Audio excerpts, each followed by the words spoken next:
is Melissa Burney, and I'm a high school librarian who also teaches composition and literature classes part-time for 2 different universities. I've been researching personal writing and writing conferences for my capstone through Murray State University, and I've introduced my students to the writing conference process. Composition teachers carry the burden of preparing students to write effectively in a college academic setting. One area that is often neglected in composition classes is confidence. So how can teachers create a relationship of mutual respect to encourage students to think beyond the routine? Writing conferences are an activity that goes on behind the scenes but can make a lasting impact on student writing. Students have much to teach their educators about their own personal knowledge, values, and growth, and this can be expressed through conferences. I knew my students would need a good deal of individualized feedback to find and express their inner voices and step outside of their comfort zones. Truly effective writing growth needs more than a one-way and one-time feedback cycle. Writing conferences were the solution to this challenge. In addition, they help reduce student anxiety, create a sense of security, and allow student writers to flourish.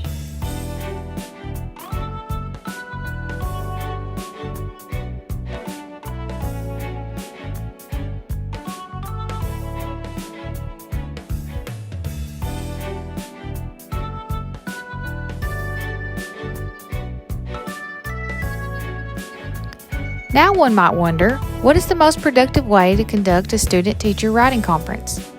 Developing a pre-writing and drafts conference handout proves to be beneficial for both the writing participant and teacher. By having the student complete specific activities before the conference, the overall agenda and flow will create results. In addition, Peter Elbow recommends in Writing Without Teachers that students should read aloud essays to stress to the reader what is most important. In regards to this strategy, he states, writing is really a voice spread out over time, not marks spread out in space. The audience can experience them all at once as they can picture. They can only hear one instant at a time as with music, and there must be a voice in it. Notice in the sample paper how the student marked the draft. The student also noted places where there were struggles and places of success. This particular essay has also been color-coded by the student, indicating places liked and places that are questionable. The teacher should also take time to write thoughts and notes directly on the essay as a reference for the next draft. One note of advice is to always ask the student before the conference if the conference handout activities have been completed, as this gives ownership to the student. Marking the draft allows the student to spend time reflecting about writing goals. Ultimately, the teacher wants to boost student confidence while also offering encouraging tips and thoughts that will aid in the progress of the overall development of the writing process. In regards to the reflection post-writing conference document, it is important to state that reflection is key not only to the writer but the teacher as well. Students should take time in the hours following the writing conference to complete the reflection post-writing conference questionnaire.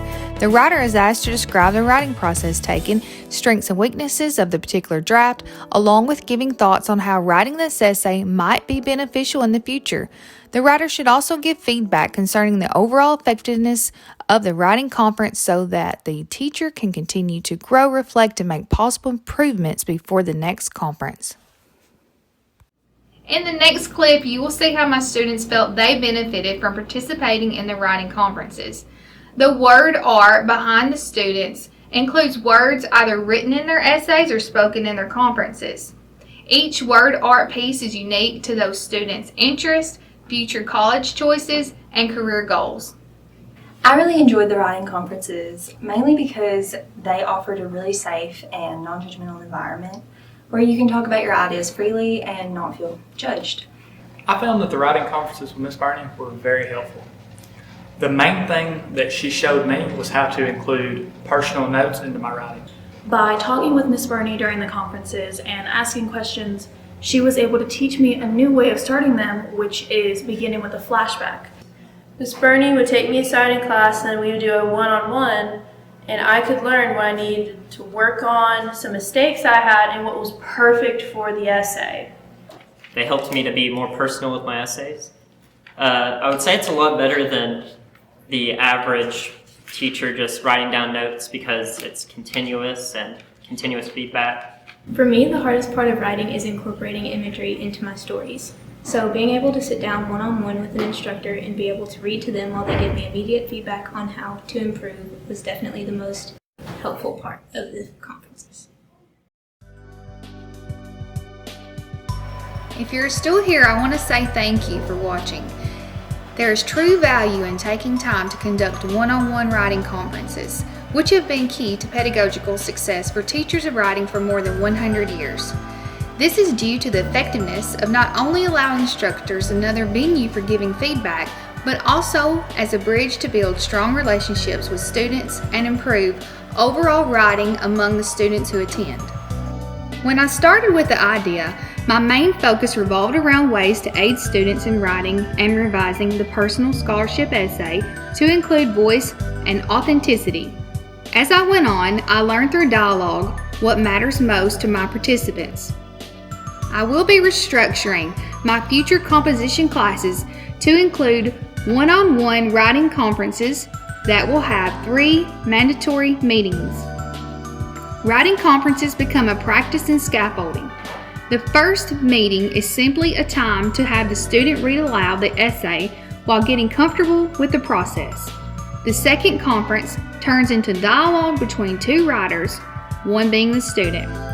There may be a need for more than 3 conferences, but it is important that the student takes control of the third conference by taking the lead, giving insights and discussing any remaining thoughts or issues that may need to be addressed. Only 2 students attended 3 or more conferences. The other 4 students reported that 2 conferences were helpful and effective, but a third conference would also make a lasting impact on revising the essay. How do I know that championing the chat through restructuring the composition class with conferences is a task that I should and will tackle? I know because my students are asking for more. They want additional conferences.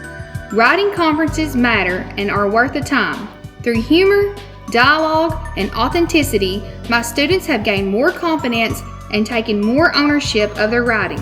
Rather than inhibiting instruction, conferences provide an individualized approach that contributes to lasting relationships with students. Conferences have breathed new life into this veteran teacher of 18 years. I've learned something of what it is to be a competitive bass angler with dreams of a medical career, how insecurity and stress plagues even the most outwardly confident people, what it means to put education first, to even how heartbreaking it can be to a family torn apart. I laughed with my students and on some occasions even wanted to cry, but the main thing is I heard them, which is something really special.